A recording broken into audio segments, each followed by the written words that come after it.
Tragedi Kanjuruhan sudah sepekan berlalu. Penyelidikan apa yang terjadi masih terus dilakukan. Tragedi yang mengakibatkan 131 nyawa melayang menyisakan luka bagi Indonesia termasuk para pewarta. Bagaimana catatan serta kesaksian dari wartawan yang langsung terjun di lapangan? Bergabung Miftah Farid, koresponden CNN Indonesia, dan Abdul Malik, jurnalis Transmedia yang berada di Malang, Jawa Timur. Selamat malam Farid dan juga Malik. Selamat malam.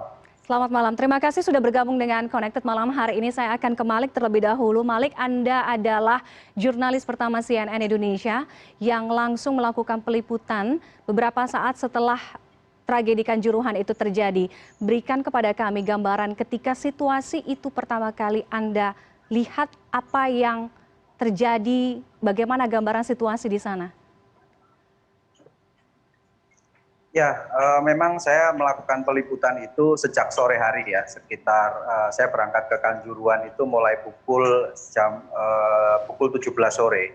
Waktu itu saya memang melakukan peliputan untuk pengamanan pertandingan waktu itu.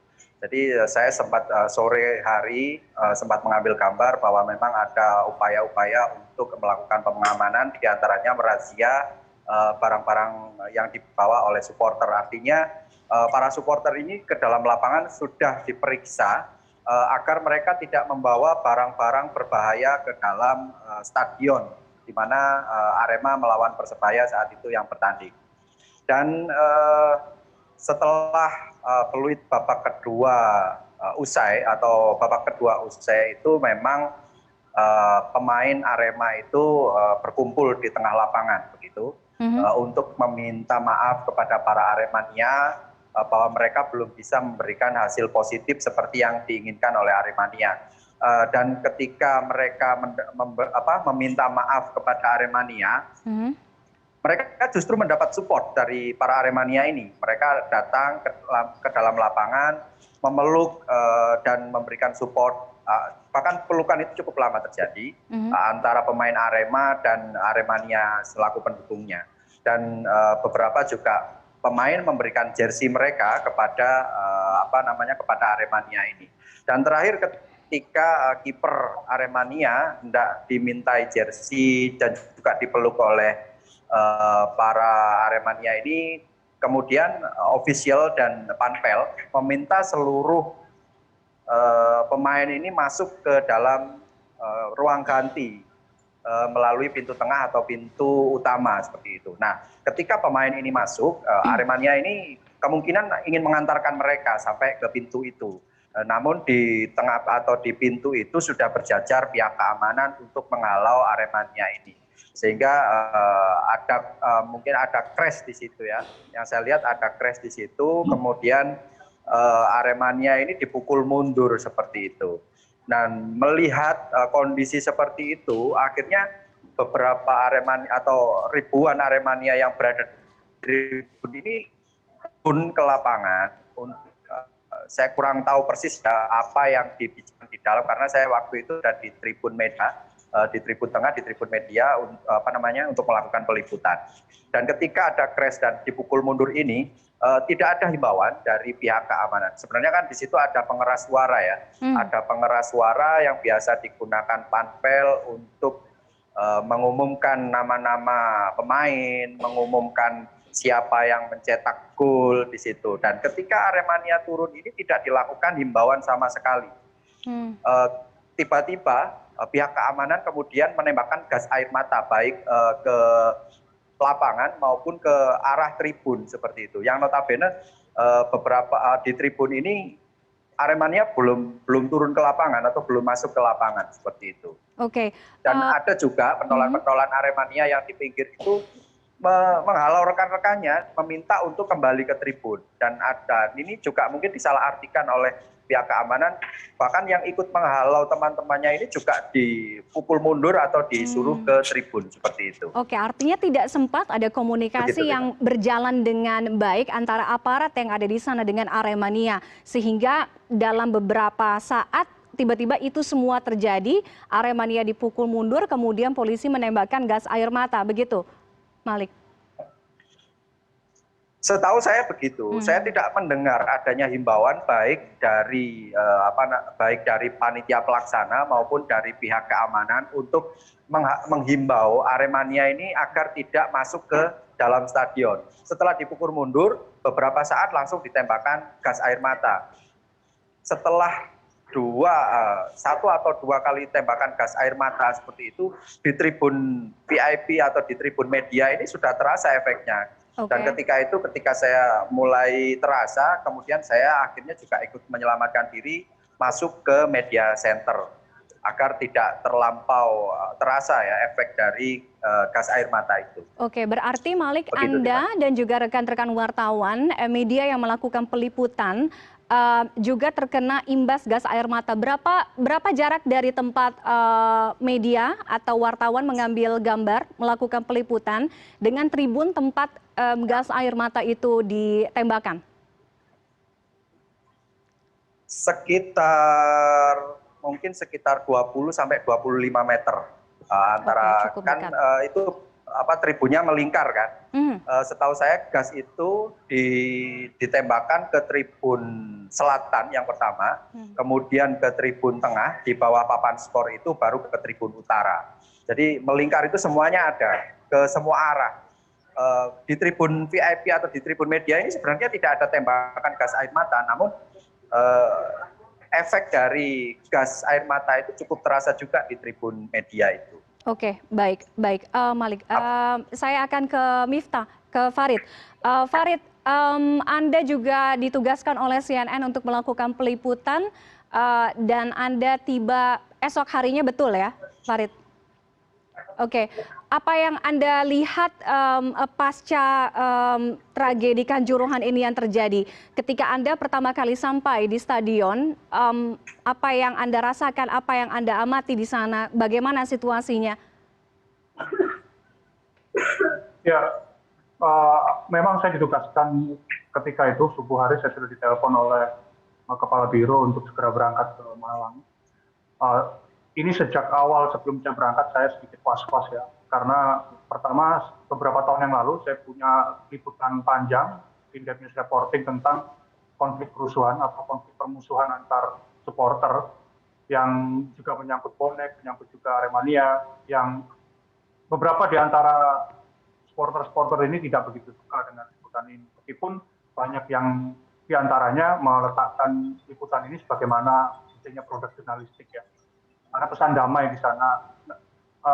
Tapi kemudian karena ini liputan yang berisiko menurut saya, pertama berisiko karena ini berkaitan dengan suatu peristiwa kericuhan ya dalam satu titik dan kemudian memakan banyak korban, ada emosi di sana, ada orang yang tidak terima dengan situasi, artinya saya juga harus berhati-hati. Berhati-hati itu bukan hanya soal apakah posisi kami sebagai jurnalis berbahaya, tapi berhati-hati itu bagaimana kemudian kerja-kerja jurnalistik ini tidak menyakiti hati mereka yang ditinggalkan oleh anaknya, ditinggalkan oleh suaminya, ditinggal mati oleh istrinya.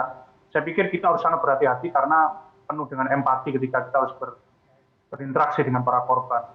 Kawan Malik juga memberikan brief kepada saya singkat bahwa agar hati-hati ketika berada di rumah sakit, bukan soal apa-apa, karena di situ banyak sekali orang yang emosi, orang yang marah, orang yang kecewa, orang yang bingung, tidak jelas ini anaknya di mana.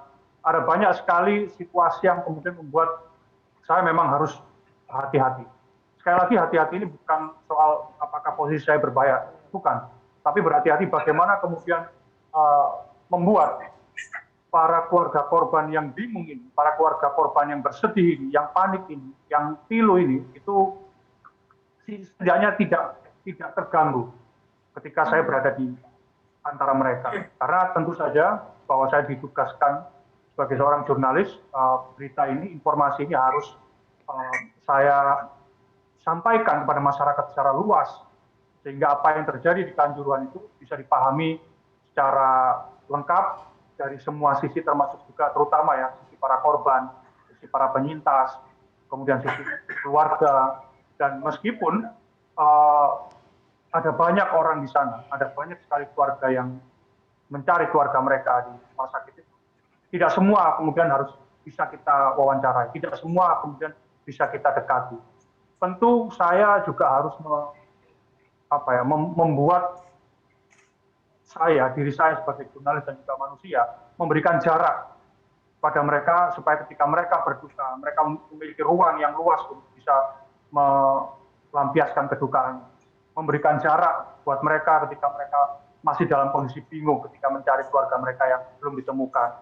Atau di kondisi-kondisi tertentu yang memang tidak bisa kita paksakan.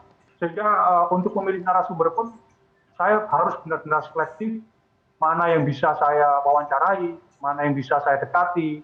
Jadi tentu saja Tiffany, situasi itu juga cukup mengganggu kami di lapangan. Iya. Baik mengganggu, tentu saja mengganggu secara psikologis ya, karena kita berhadapan dengan orang yang sangat berduka.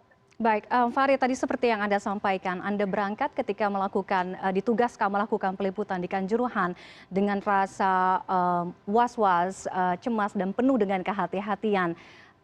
Namun tentunya situasi sedikit banyak berubah ketika Anda langsung tiba melihat apa yang terjadi di sana. Apa yang Anda rasakan pada saat itu sebenarnya? Dalam salah satu reportase yang Anda lakukan di salah satu program CNN Indonesia, bahkan kami lihat Anda sempat tidak kuasa untuk menahan sedih, menahan air mata. Apa yang Anda rasakan di sana? Ya, Tiffany, saya dari awal ketika berangkat dari Surabaya, sudah nawaitunya niatnya dalam meletakkan profesi ini pada marwahnya. Ya. Saya punya niat baik supaya apa yang terjadi di Malang itu bisa menguatkan keluarga yang ditinggalkan dan bisa memberikan pengetahuan yang cukup bagi masyarakat Indonesia tentang apa yang sebenarnya terjadi di sana. Jadi sejak awal minggu, kemudian berhari-hari selanjutnya, saya bertemu dengan banyak sekali korban, bertemu dengan banyak sekali penyintas, bertemu dengan keluarga mereka, guru mereka, teman-teman mereka, sahabat mereka. Hampir semuanya bercerita tentang G13. Artinya sebelum saya berada di G13, dalam bayangan saya, dalam otak saya, ingatan saya, itu sudah menumpuk kisah pilu apa yang mereka hadapi. Baik mereka yang masih hidup, kesaksian dari mereka yang hidup tentang teman-teman mereka yang meninggal di lokasi itu, anak mereka yang meninggal di lokasi itu, saudara mereka yang meninggal di lokasi itu. Artinya sudah ada memori yang bercampur dalam pikiran saya ketika saya akhirnya berkesempatan untuk datang langsung ke G13. Memang waktu itu live, tentu saja awal saya mereportase soal Presiden memerintahkan audit stadion. Nah, disitulah yang saya highlight bahwa bagaimana mungkin kita sudah puluhan tahun menggelar kompetisi, apalagi kompetisi profesional, ya bisa kita katakan 15 tahun sampai 20 tahun, baru hari ini kita bicara soal audit stadion yang berkaitan dengan aspek keamanan.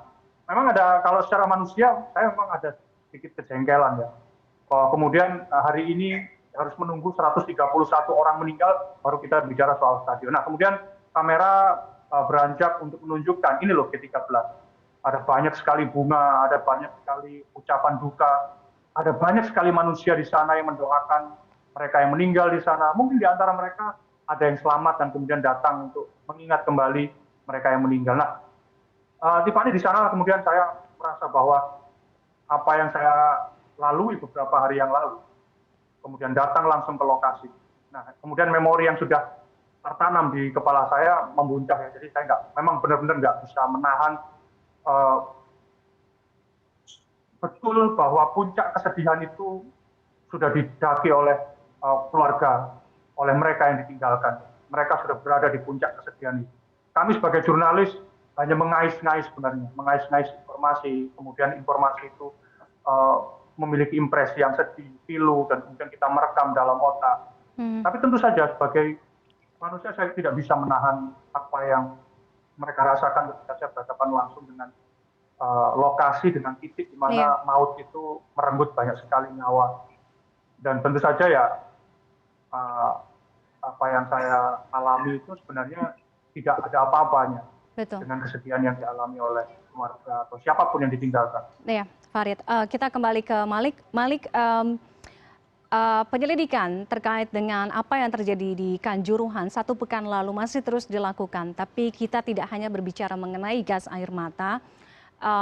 terkait dengan verifikasi stadion, kemudian juga kapasitas yang melebihi atau over capacity, dan lain sebagainya. Masalahnya begitu kompleks. Anda mengawal cerita ini dari awal mula tragedi ini terjadi sampai dengan sekarang, dan pastinya sampai ini diusut dengan tuntas apa yang sebenarnya terjadi pada hari Sabtu minggu lalu. Apa catatan Anda?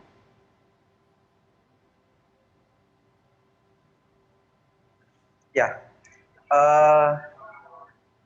seperti yang dikatakan kawan Farid tadi ya, seperti apa ya, bahwa tragedi ini membuka mata semua pihak bahwa ketika ada korban-korban yang sudah berjatuhan, perbaikan itu baru dilakukan seperti itu.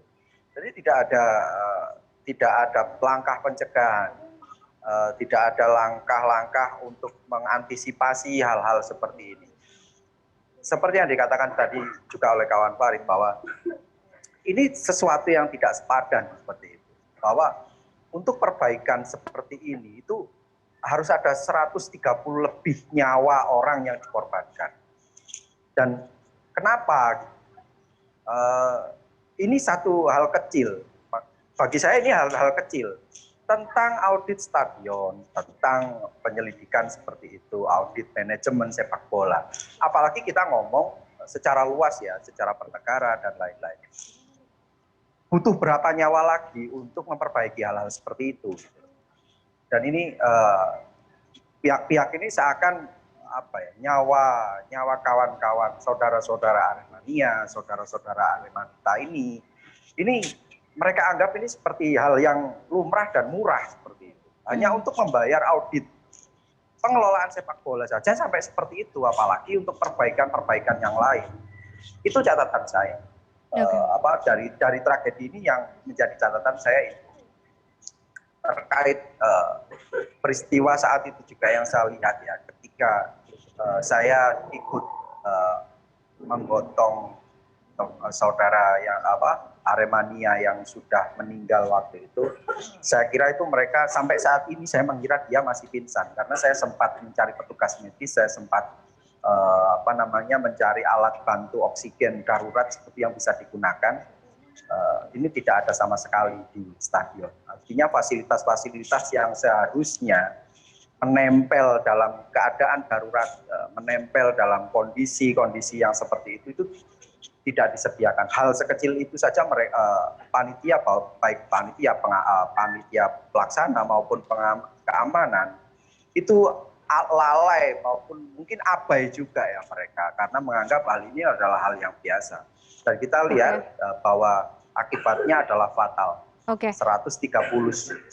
lebih nyawa yang harus dikorbankan.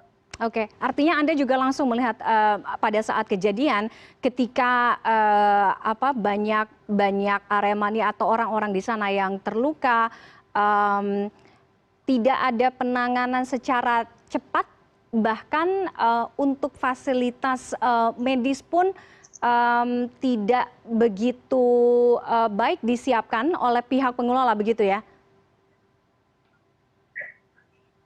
Jadi begini, ketika kami melakukan konferensi pers usai pertandingan ya, waktu itu saya wawancara atau ada konfres dari pelatih Arema. Saat konfres terjadi itu saya mendengar ada upaya-upaya teman-teman Aremania yang mungkin mendobrak pintu karena posisi ruang media center dengan pintu darurat ini bersebelahan. Pintu darurat ini adalah pintu besar, bukan pintu gate-gate kecil itu.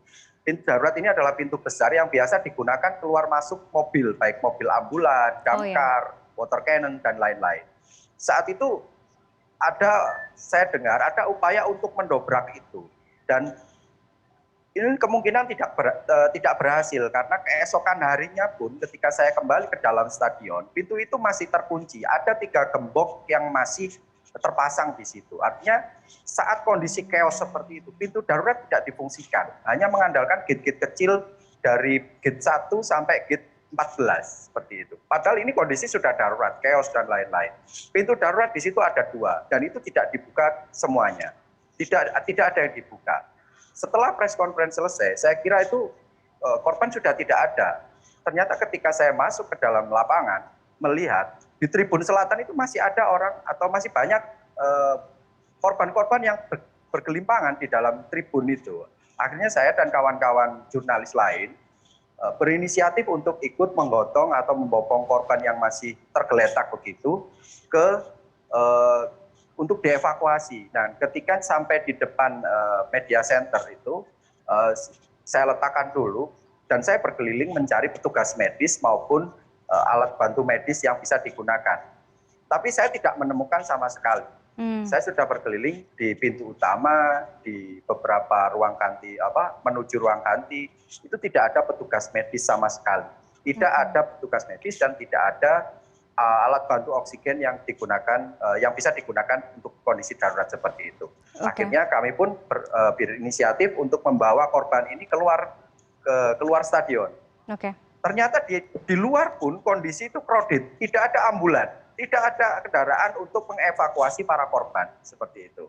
Artinya ini kan tidak ada sama sekali, kemungkinan tidak ada sama sekali anggapan bahwa ini sudah dalam kondisi darurat, apapun harus difungsikan bisa untuk mengevakuasi secara cepat. Seperti saya tidak melihat itu. Ada beberapa truk yang bisa digunakan, truk polisi waktu itu kalau nggak salah, itu pun di dalam itu sudah bertumpuk gitu loh. Korban-korban itu tidak berjajar tapi bertumpuk.